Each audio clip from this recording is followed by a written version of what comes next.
Hi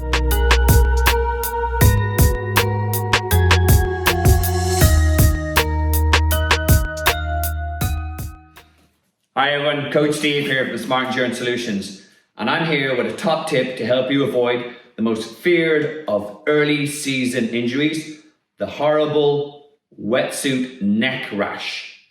For newbies that this may not have experienced it, this happens typically at the start of the season when you start getting into the open water sessions and you're in the wetsuit for the first time.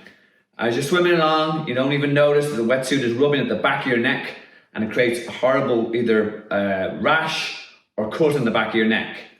And what's the worst thing about this? Because you're in the pool 2-3 times a week, it takes forever to heal, and it just looks like you have a really bad hickey. Again, awkward to explain to people in work. So, how do we avoid it? Some people use Body Glide or Vaseline and put it all on their neck to prevent that friction. I find that this is a little bit hit and miss. Literally, you could miss a spot and there the wetsuit will start rubbing there and you'll still have a smaller yet irritating enough cut. Now we'll come back to Body Glide because that is actually useful and I'm a fan of it, but for a different reason altogether. So, how do we avoid the dreaded wetsuit neck rash? This bad boy, the neck guard. Probably around €30 or $30 on Amazon. But it's the best money you'll spend to avoid this kind of irritating injury. Just goes on like so. Ooh. Simply around the neck. You put it under the wetsuit neck there. And you can see the little flap is at the back there. That actually feels like an extension of the wetsuit. And there's no chance of the wetsuit at the edge of it rubbing against my neck and causing that friction, that burn. I said, does it feel restrictive? Not at all. Am I notice it? Can I breathe properly? Absolutely. So people sort of go, oh no, but that's another thing I have to worry about in transition.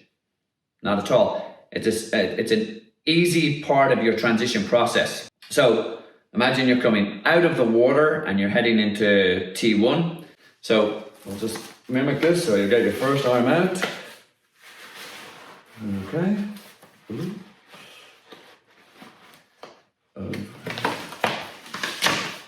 Watch. And then you reach your hand back, get under the neck guard, under the goggles as you would anyhow, pull forward. Okay, and here's another top tip to make life a little easier.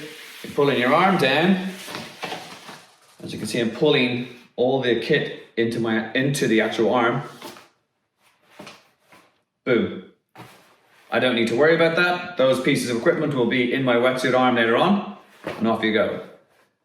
By the way, back to the Body Glide reference, I actually put it on my arms and my calves because it actually helps those parts come off easier in T1. So there's the top tip, guys.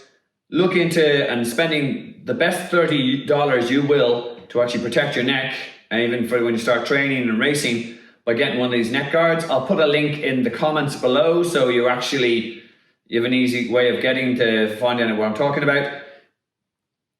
It's not restrictive, it protects your neck, doesn't add time on in transition. It's a win-win. Okay, that's our top tip for Thursday. And as always, remember to trust in the process, the results will come. Have a great week's training, guys.